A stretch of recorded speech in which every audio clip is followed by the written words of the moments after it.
America ने BLA और brigade group को दहशतगर्द तंजीम करार दे दिया। अमेरिकी महकमा खारजा के मुताबिक BLA और मजीद ब्रिगेड को दहशतगर्दों की फहरिस्त में शामिल कर दिया गया। मजीद ब्रिगेड ग्रुप कलदम बलोच लिबरेशन आर्मी का ज़ेली ग्रुप है। कई हमलों के बाद 2019 में कलदम BLA को दहशतगर्द तंजीम नामजद किया गया था। 2024 में कलदम BLA ने कराची गबादर में खुदकुश हमलों की जिम्मेदारी कबूल की थी।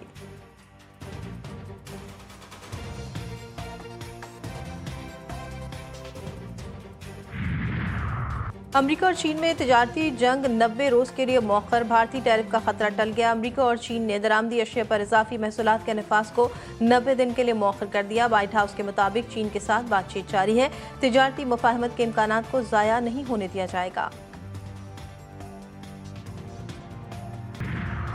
कराची में शार फैसल पर नर्सरी के करीब गाड़ी की मोटरसाइकिल को टक्कर। हादसे में मोटरसाइकिल सवार जाबाज शनाख्त सुहेल अहमद के नाम से हुई। नॉर्थ कराची बिलाल कॉलोनी के करीब ट्रैफिक हादसे में जख्मी शख्स दौरान इलाज दम तोड़ गया।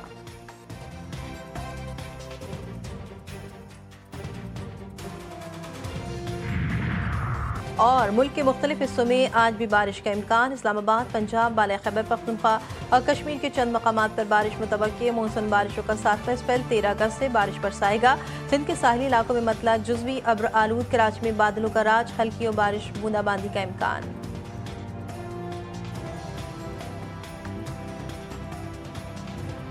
9 मई के 2 केसेस में PTI के रहनुमाओं को सजा। शाह महमूद कुरैशी बरी। लाहौर की इंसदादी दहशतगर्दी अदालत ने थाना शादमान जलाओ घिराव और जिना हाउस के करीब गाड़ियां जलाने के मुकदमात का फैसला सुना दिया।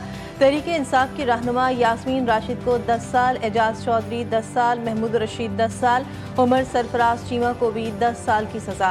आलिया हमजा 5 साल और सनम जावेद को 5 साल की सजा सुनाई गई। ATC लाहौर ने दोनों मुकदमात पर फैसला 9 अगस्त को महफूज किया था। कोर्ट कमांडर हाउस के करीब गाड़ियां जलाने के केस में 65 सरकारी गवाहों के बयानात पर जरह मुकम्मल की गई। 7 इश्तिहारी करार दिए गए। एक मुल्जिम वफात पा चुका है।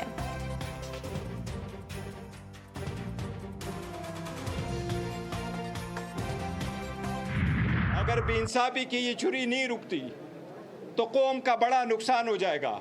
जो इतनी जजमेंटें आई है हम उनको रिजेक्ट करते हैं, उनकी मजम्मत करते हैं। वो इंसाफ का कत्ल हुआ है।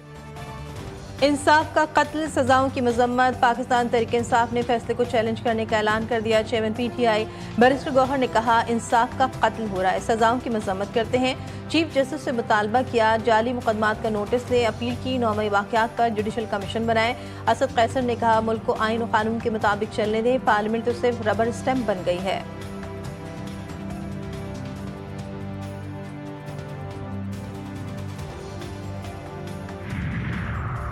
वज़ीर दिफा ख्वाजा आसिफ की पुर्तगाल में जायदाद के खरीदारों को बेनकाब करने की धमकी। कहा पता नहीं था कितने लोग जायदादें खरीद रहे हैं। रौला पड़ गया है तो इंक्वायरी भी करवाऊंगा और नाम भी बताऊंगा। ब्यूरोक्रेट्स का पिछले 78 साल में कोई एहतसाब नहीं हुआ।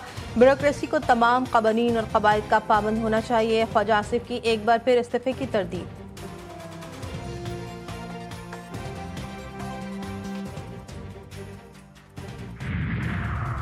पानी PTI बुशरा बीबी समेत दीगर के खिलाफ अलकादिर ट्रस्ट नैब रेफरेंस इश्तिहारी मुल्जिमान की 3 में से बनी गाला में मौजूद एक जायदाद नीलाम कर दी गई।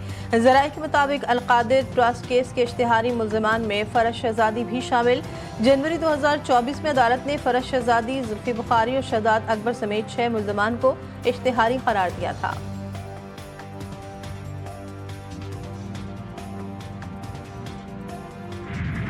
कराची में डंपर की टक्कर से बहन भाई की मौत की तहकीकात। हादसे का जिम्मेदार डंपर ड्राइवर निकला। ट्रैफिक पुलिस की खुसूसी यूनिट कराची रोड एक्सीडेंट तजियाती टीम ने रिपोर्ट तैयार कर ली। डंपर ड्राइवर ने मोटरसाइकिल को टक्कर मारी। मोटरसाइकिल स्लिप होने के बायस महानूर और अहमद रजा डंपर के पिछले टायरों में आए। गफलत पर 2 SHOs मुअत्तल। अदालत ने ड्राइवर को 2 रोज़ा जिस्मानी रिमांड पर पुलिस के हवाले कर दिया। गाड़ियां जलाना दुरुस्त अमल नहीं, शरपसंद अनासर के खिलाफ कार्रवाई की जाएगी। वज़ीर आला सिंध कहते हैं आइंदा 15 रोज के अंदर तमाम डंपर्स में कैमरे नस्ब किए जाए और इस बात की यकीन दहानी कराई जाए कि ड्राइवर लाइसेंस याफ्ता हो। बसूरत दीगर सख्त तरीन कार्रवाई की जाएगी।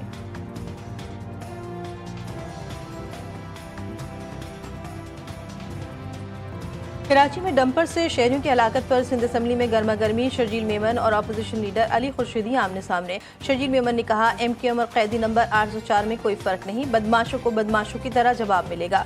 डंपर जलाने वालों के खिलाफ दहशतगर्दी के मुकदमे चलाएंगे। अली खुर्शीदी ने कहा, शरपसंदी को सपोर्ट नहीं करते, अल्फाज के चुनाव में एहतियात करें। वजीर दाखिला जियाउल हसन लंजार ने डंपर हादसे में जाँ भाग बहन भाई के लिए मुआवजे का ऐलान कर दिया।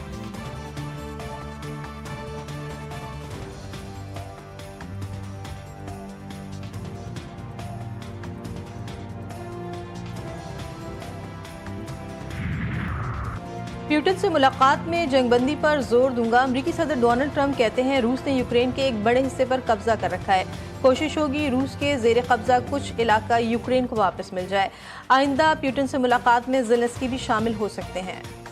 वाशिंगटन DC में पुरतशद्दुद ग्रुपों और बेघरों के खिलाफ क्रैकडाउन के लिए नेशनल गार्ड की तैनाती का हुक्म। पुलिस बराह रास्त विफाक के कंट्रोल में होगी। अमरीकी सदर ट्रंप ने दावा किया कि दारुल-हुकूमत पर पेशेवर मुजरिमों ने कब्जा कर रखा है। कत्ल, कार लिफ्टिंग और इसमतदरी के वाक़यात में इजाफा हुआ है। बेघरों को शहर से निकाल दिया जाएगा। इसराइल सच बताने वालों की भी आवाज़ दबाने लगा। अल जज़ीरा की टीम पर फिजाई हमला। अनस शरीफ समेत 5 सहाफ़ी जान से गए। सयूनी फौज ने अल-शिफा अस्पताल के बाहर सहाफ़ियों के खेमे को निशाना बनाया। इसराइली फौज का हमले का एतराफ़ 28 साल अनस शरीफ ने कैमरामैन की हैसियत से कई जंगों को कवर किया। हालिया जंग में रिपोर्टिंग की जिम्मेदारियां संभाली। सयूनी फौज का जैतून पर फिजाई हमला। रफ़ाह में इमदाद के मुंतज़िर अफराद पर फायरिंग। 13 फ़लस्तीनी शहीद। 24 घंटों में शोहदा की तादाद 68 हो गई। पाक वेस्ट इंडीज वनडे सीरीज का तीसरा और फैसला कुन मैच आज खेला जाएगा। सीरीज का पहला मैच पाकिस्तान ने 5 विकेटों से जीता था। बारिश से मुतासरा दूसरा वनडे वेस्ट इंडीज ने भी 5 विकेटों से जीता। सीरीज के फैसला कुन मैच के लिए कप्तान मोहम्मद रिजवान कहते हैं, टीम में 2 से 3 तब्दीलियां की जा सकती हैं।